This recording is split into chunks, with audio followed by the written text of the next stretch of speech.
Chief Michael Wally, WLY. I'm going to provide you just a preliminary information that occurred today.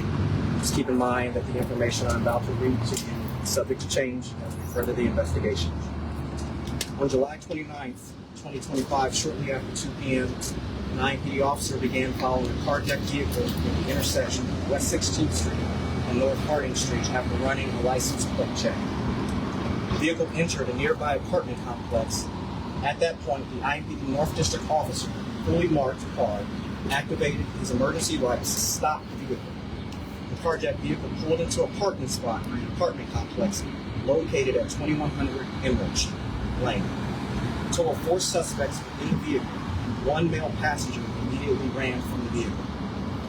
At that moment, the officer attempted to take the driver into custody and had him seated on the ground. As this was happening, 2 additional passengers exited the vehicle. One of those passengers walked around to the front of the vehicle and began firing in the direction of the officer. The IMPD officer was struck by gunfire at least 3 times. The officer returned fire, resulting in an officer-involved shooting. The IMPD officer then rendered aid to himself by applying a tourniquet. At least 2 community members came to the officer following the shooting to assist. Additional officers responded to the scene. The injured officer was transported by another IMPD officer to an area hospital in stable condition. Officers also rendered aid to the suspect who was shot. A total of 3 suspects were taken into custody. Detectives believe that the shooter is in custody at the hospital. 1 suspect is still outstanding. Detectives located a firearm with an extended magazine in the parking lot of the complex, next to where the suspect who was shot was located. An additional firearm was found in the hallway of a nearby apartment, where 1 suspect was found. The Northwest District officer has been on the department for nearly 4 years. No uninvolved community members were injured during this incident. The Indianapolis-Marion County Forensic Services Agency responded to identify and collect potential forensic evidence. The Marion County Prosecutor's Office responded to the scene to assist in the investigation. The IMPD Critical Incident Response Team came to the scene to conduct the criminal investigation. A separate administrative investigation is being conducted by Internal Affairs. The officer who fired the gun has been placed on administrative leave as a standard procedure for the officer of the shooting. This will be severe scrutiny and the manager of the attendance and deadly force against the person. This occurs after the process. The police officer support team responded to provide peer support for officers. Chaplain's office responded to assist the those involved. Assistance responded to assist officers and detectives. Anyone with information is asked to call Sergeant Brian Lambert of the Homicide Office by calling 317-327-3475. Alternatively, anyone with information can call Crime Stoppers anonymously at 317-262-TIPS. I'm now going to turn it over to Chief Bailey for comments. Will be followed by President Nixon. Today is one of the hardest days that any law enforcement agency can have when one of your officers is shot in the line of duty, doing exactly what we ask them to do every single day, run toward the danger. It's a stark reminder of the dangers they face every single day doing a job in selfless service of our community. And behind every single one of these badges is a human being who has family, who has friends, colleagues, and a heart for service. The attack that we saw today is a second attack on an IMPD officer in less than a week by a dangerous person armed with a weapon and the intent to kill. It's unacceptable for it to happen from community member to community member, but when it happens against an officer, a peace officer, whose job it is to protect, our community has to be outraged by that. And these attacks are not just happening here in Indianapolis, look around this country over the past 2 or 3 weeks at the number of law enforcement officers attacked while doing their job. So, for the individual that's still out, my suggestion to you is that you find the nearest church, pastor, or police station and turn yourself in right now. Our officers are not going to stop until they take you into custody, and you will be held accountable for your actions. I am thankful that our officer is alive today and able to speak with his family and his colleagues who have been rallying around him at the hospital today. I'm thankful that our mayor showed up here today to speak to the officer and the officers here from the Northwest District who go out every day and do their job. Their commander is here. I've had an opportunity to speak to the officer. He's in a lot of pain, disappointed that this happened to him, but even more committed than ever to come back as soon as possible and serve the people of this community. Rick? Thanks, Chief. Here we are again. This is what we have been warning of and talking about for a long time now, which are the vicious number of attacks that continue to occur, not just on our community, but upon the officers that are serving this community.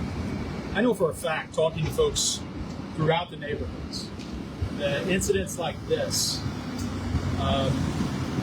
not only anger them, and I think somebody needs to bring voice to what they feel. They're pissed off. They're sick and tired of the violence that's occurring in our community. And they want somebody to say something and do something about it. Folks throughout the neighborhoods know that the women and men of IMPD won't quit. They don't give up.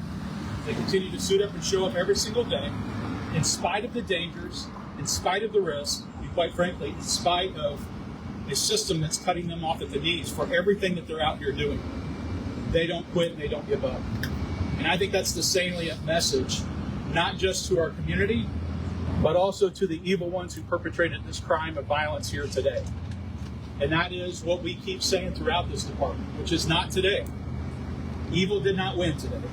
Evil will not win overall. And our officer is alive to tell about it. This officer is a wonderful officer. He is well known and respected by his peers for his solid police work. And he was out there faithfully doing what he's been asked to do, and quite frankly, what he raised his right hand and promised to do for this community. And he was doing it unwaveringly. I feel for his family, who are shocked, scared right now, that this could happen. They know it's a possibility, but when it actually occurs, it becomes so much more real. So our officers, our Fraternal Order of Police, have wrapped our arms around his family, his fellow officers who are trying to process what has occurred here today. But I also want to thank our community. One of the things that the chief said is that, Chief Wally shared, is that this officer also self-applied medical first aid equipment upon himself. So I want to say right now to everyone in our Indianapolis community that's helped put those trauma kits together for us, that's helped assemble those and make those trauma kits possible, I want you to take heart that this officer had critical life-saving equipment upon himself that he was able to apply and to help save his own life. And then he was surrounded by officers who have stellar training and were able to employ that training to load and go and get that officer here for medical care. And finally, I want to say this. I, too, am grateful that the mayor came and spent time with our officer. I'm also grateful that the mayor got to hear from our officers directly, who shared with the mayor that this is what they are up against every single day. They were able to share with the mayor that we do have a war zone that's going on in this city. But what they're also able to make clear is they are the warriors that are prepared to stand the line on behalf of this city. And they implored the mayor to make sure that no matter what, their stellar training does not get reduced in any way. We continue to provide that life-saving equipment for them, and that we all get around them and support them. The final thing is this, that was relayed to the mayor by our officers, is that they are out here fighting a battle that doesn't seem winnable when they keep seeing the same violent offenders time and time again. And they make clear that something has got to change in our city. And they made clear that starts with our criminal justice system. They were able to share that regardless of the criminal histories of these offenders, I'm not even sure what that is, but the mere fact that they thought it was going to be okay and somehow acceptable to violently attack a police officer tells you everything that you need to know. And what they said today is these violent offenders do not fear consequences or accountability in our system. Something has to change. So that's where our community comes in. We need you to rally around, continue to be that voice, and stand with us today on this officer survival to say not today. That's the salient message. Final point, we are averaging an officer shot in this nation that the chief spoke about. An officer shot in the line of duty on average once every 26 hours. We are still averaging an officer dying in the line of duty once every 52 hours. I am so grateful that that isn't the case here today. So continue to stand with our officers, pray for them, to the folks in the community that pray, not just speak it and say that they do, but actually pray for their safety and pray for this family and pray for full healing and restoration. Thank you. All right, let's take some questions. Do you anticipate a full recovery, or is it these It's surgeries? still too early to be determined about. There's still a lot of testing going on right now. We don't know if he'll be sent home tonight. Further testing is going to have to happen, but there's concerns about where the bullets are now or later in recovery. So there's still a lot of testing has to be done. So that's not right. What are the ages of your suspects? We'll put that out in a media release sometime in the near future. There's still a lot of things going on right now. There's still an active scene over there, so we're still trying to confirm all that information. But they're young adults. The suspect that was shot, what's their condition? Critical condition. Is this officer, why was he, is this part of the detail, or is this just a standard pipe run? Or Just doing his job, looking for carjacked vehicles. In this conversation, the mayor talked about how there's been a group of people committing robberies on 38th Street. Commander Lewis, I'm sure, has a robust crime plan every single day that he employs to his officers, direct them in the locations to try to prevent and stop crime from happening. And from everything I've been told, this officer is one of those officers who goes out every day to do his job and to meet his mission. Is this officer by himself when he was taking the suspects in custody? He was by himself at the time. Everything happened really quick. I've watched the body-worn camera footage and the in-car camera footage. I don't think anybody anticipated everything happened as fast as it did. At any Would you point, describe did he his lose consciousness, or was it because he was able to do the first aid himself? He was He did not lose consciousness. He was able to communicate on the radio. I also want to say there's a couple of civilians that walked up to our officer who yelled for help as he was laying there. We'd like to know who you are, and there are ways you can identify yourselves to us. If you would let us know, we'd like to make sure that we honor you for doing the right thing and running toward our officer to provide that aid. Do you know how the suspects are related? I don't. Since you've seen the body. Officers were going back on duty tonight after we had an officer shot. Thank you for your courage. You are up against it in a lot of ways.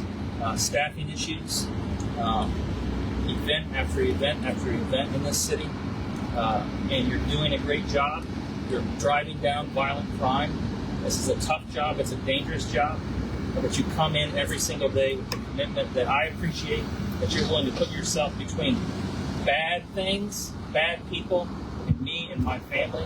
And I appreciate you so much. And the community needs to appreciate you, and they need to hear it. Our officers need to hear it from the community of just how much they need support and want our officers to work in their communities. Is there any ongoing efforts to track this suspect? Yes, I mentioned that in my remarks. Officers, as we speak, are looking for this fourth suspect. Should people be concerned about that? So, to my knowledge, there's no threat by this individual to the community. He is on the run. This is the first person to flee from the car, from my understanding. And like I said, turn yourself in, find your pastor, find a church, find a police station, turn yourself in. Thank you, everyone. We appreciate it. Thank you.